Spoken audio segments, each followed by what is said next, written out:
Big speeches make headlines, but real stories happen here. This is Brilliantly Candid. Go! Let's go beyond the keynote and get to the heart of leadership. Hello, everyone. Welcome back. This is Checkpoint, CPX America's 2025. Dan the man. Welcome. My pleasure. Okay. So, you know what's funny? When I first saw you, was it Monday night? You guys, so much has been going on. I didn't realize that was only like 48 hours ago. It wasn't that, but I feel like I know you. And we had a lovely dinner. So Checkpoint really takes care of their media. And I just cannot say thank you so much. So thank you. Your company's really cool. And thank you for spending the time with us. Because, we know that your time is very limited, especially heading up this little thing, this 2 letters, AI business. Dan, I have to ask you, when you got this role, what was the first thing in your mind when you're like, I got the job? Actually, we built it. So it's not, I landed in this position. Okay. Wait, this wasn't a spaceship and you just came down? Eventually, you need to establish, you need to create it, you need to change, the mindset. I started almost 6 years ago. No. There was a tiny team of data science.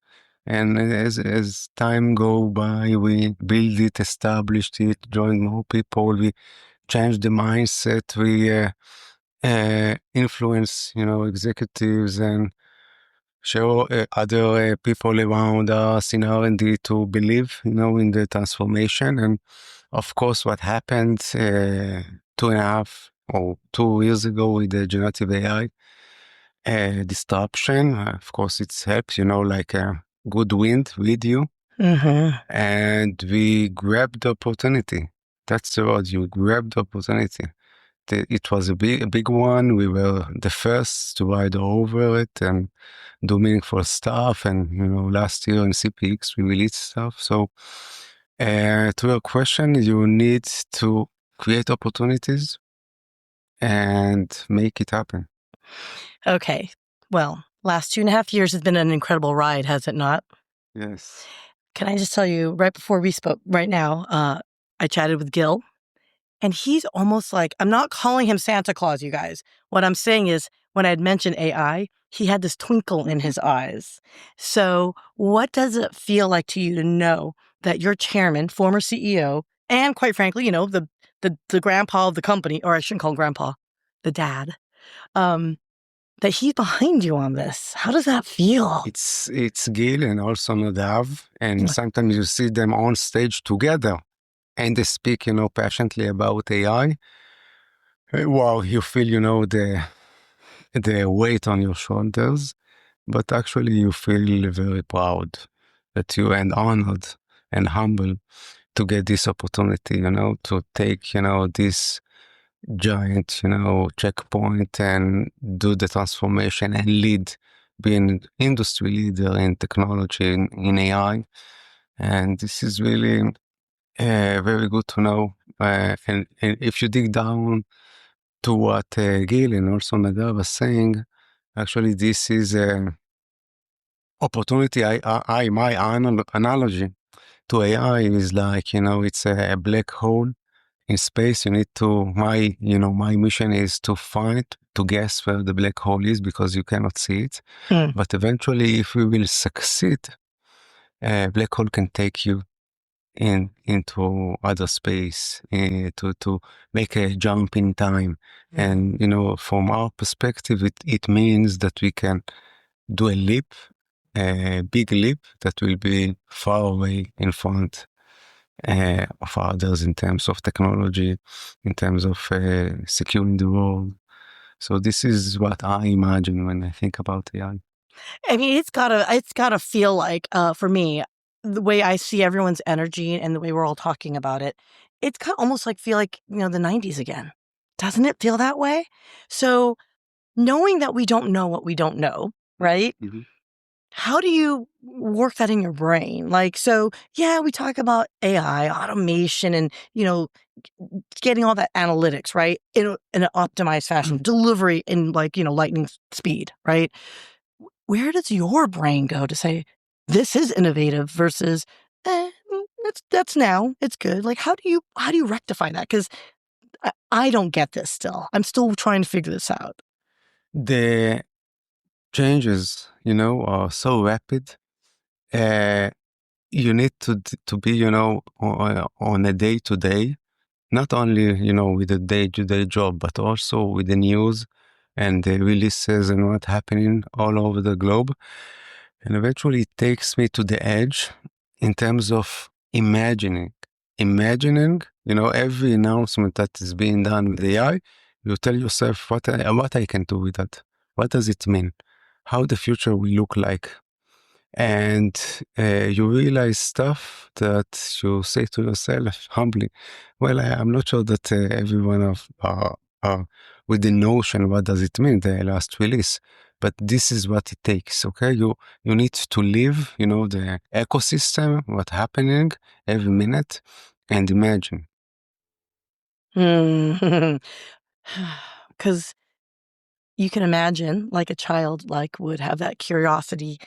How often do you just come back to yourself as a 5-year-old, a 10-year-old Dan? How do you ever find yourself in that moment? Well, frankly, I feel I'm always like that. And Well, and sometimes I'm telling myself, you need to be a grown up. You are in a position. So sometimes it's more like you need to play the position rather, to be a kid, because in this role you need to project passion, you live the passion, you see the people around you, you recruit people that have passion.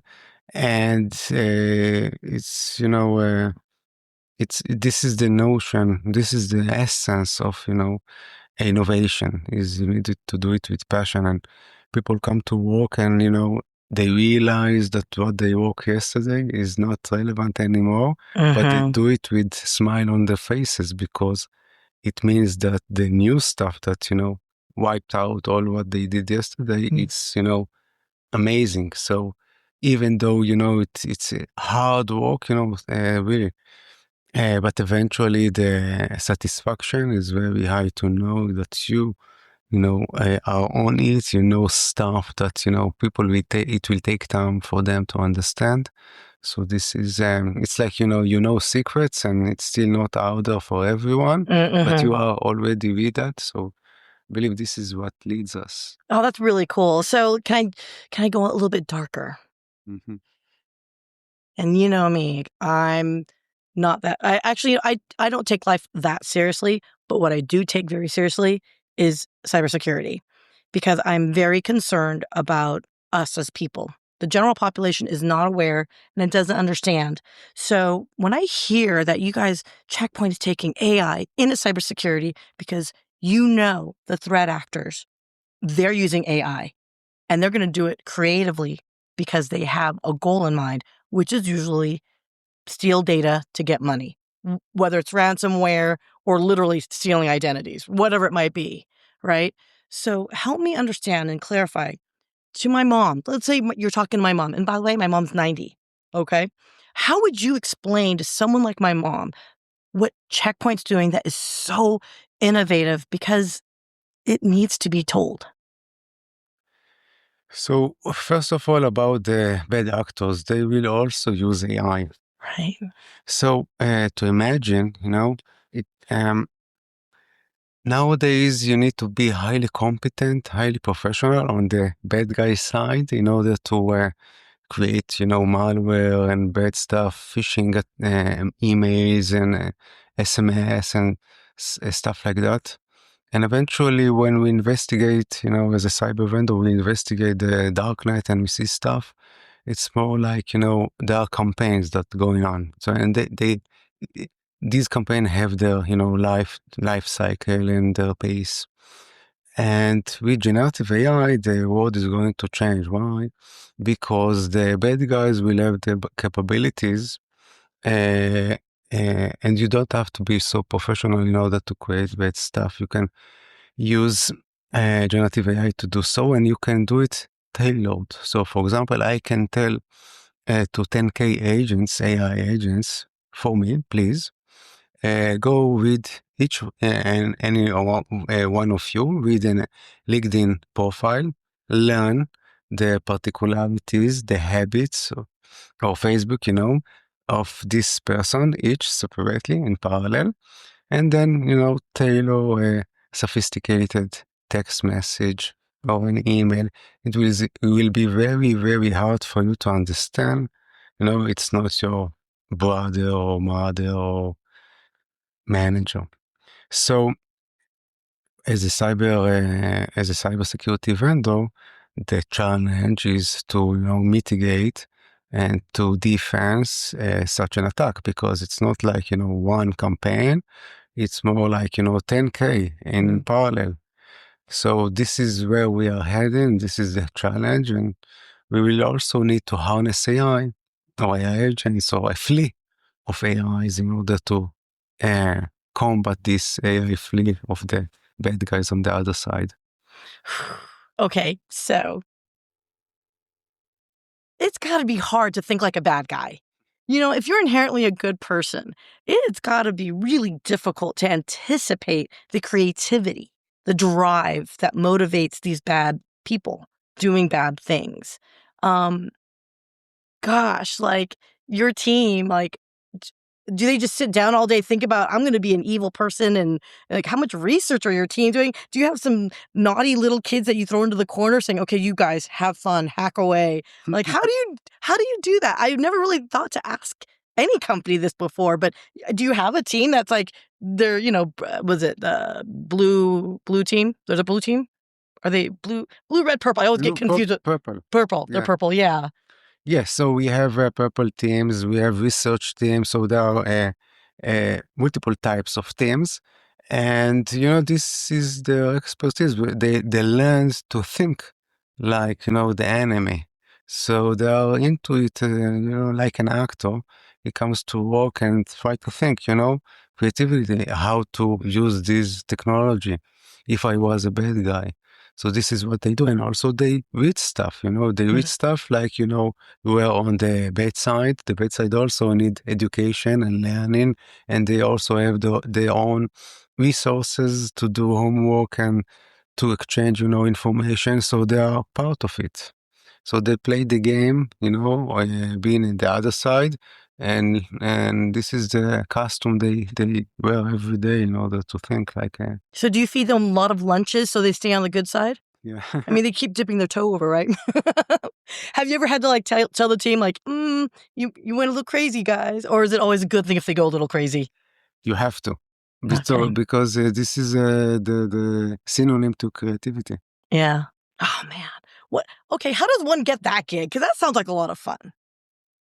How to get? How do you get that job? Like, is Checkpoint actively recruiting? Are these folks coming at you, or do you guys have programs in place? Usually, if you have a passion for it, so you were driven, you drove yourself, maybe as a kid you played, with your PC and you built stuff, but sometimes, in Israel you get to the army, to units that, do stuff. Even in the US, you get recruited to do similar stuff at the army, so you gain expertise. So it can be in the army, it can be as a kid, a geek that is playing with stuff and sometimes doing bad stuff. And we also, from time to time, have some kind of a security academy, Checkpoint.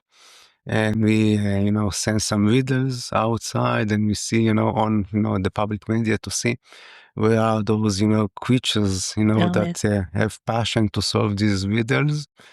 And this is the way that we recruit those kind of people. Are you having fun? Wow. Amazing. Mainly, because of the team. See them with the passion. And this makes me, proud. Don't want to say father, as a teammate, as a proud leader to this. I have the opportunity to make them, come to work with passion and to create stuff and to help humanity in some manners. So, yeah. Okay, so a little birdie told me, aka Dan told me, that someone's a marathoner and he's very passionate about it. How do you? Oh, let's just ask this: how long have you been running for? Almost 10 years. 10 years, Yeah. and you haven't stopped. But it's a hobby. Yeah. It's a hobby.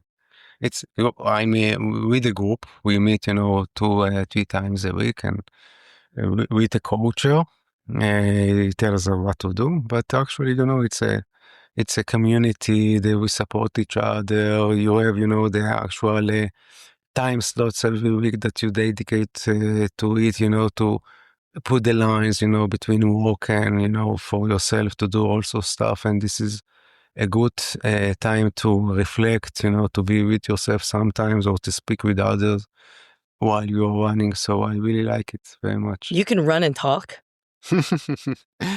You are multi-talented and faceted. So let me ask you this, because running isn't easy.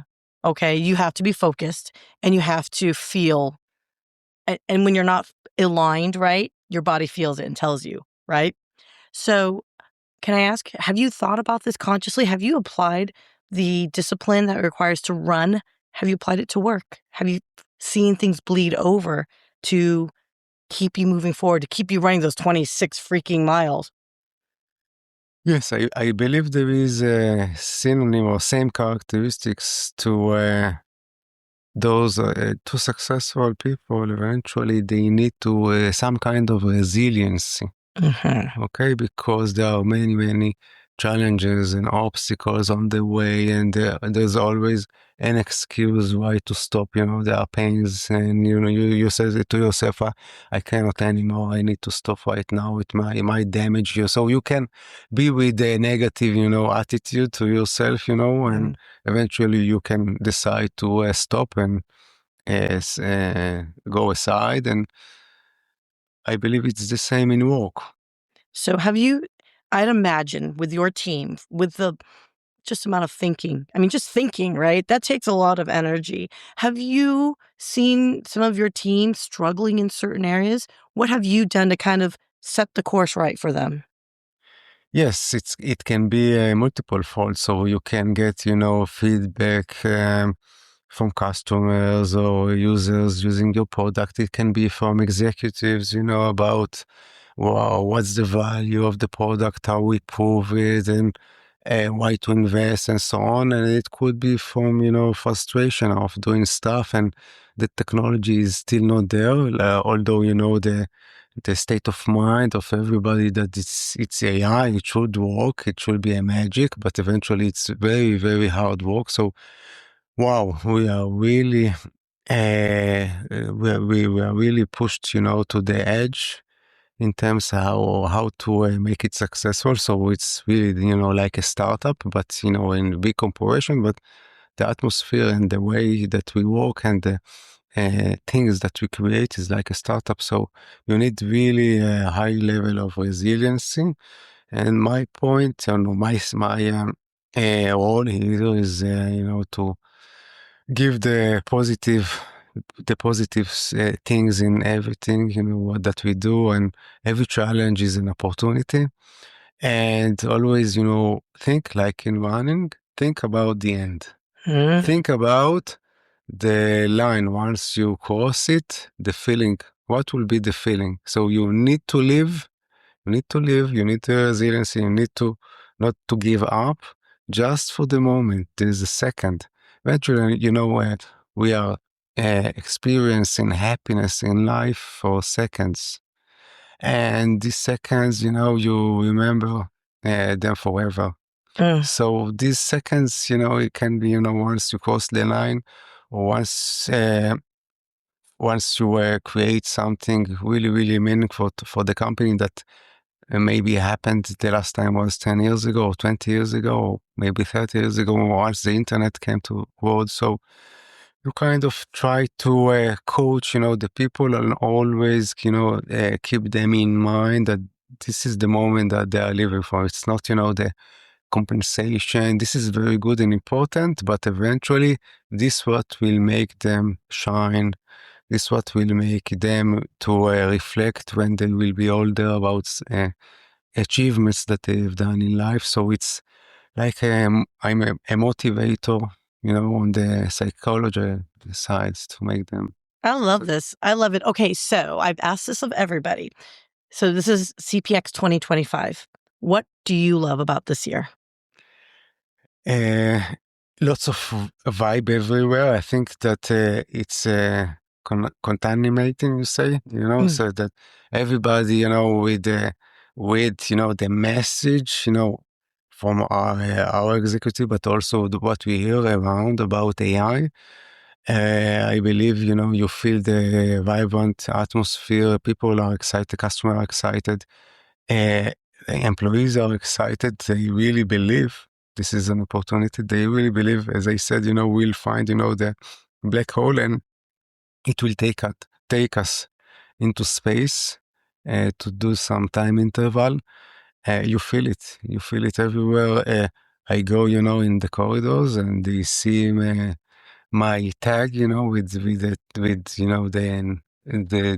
two letters AI, and just stopping me and asking questions, and you see the spark in their eyes. This is what make me happy, to see the spark in their eyes. It means that something is different this year. Yeah, I'm not gonna lie. This is my first CPX, but everyone I've talked to and asked the same question. Energy is a big one that has come out. Like you say, the positive vibe. Though Gil has been absolutely amazing as a CEO, obviously, just ushering it that new, back in the 90s, that what is the internet now is what is the AI, and you being at the helm of it is got to be amazing. So the last question is the most important question of the event. Hot dogs, sandwich or not? Yes, Oh, of course. okay. I love it. You've heard it here first, everyone. So, Dan, thank you so much for your time. It's been such a pleasure getting to know you. And everyone, Dan's amazing. So, that's it for us at Checkpoint CPX to America's 2025. Yay!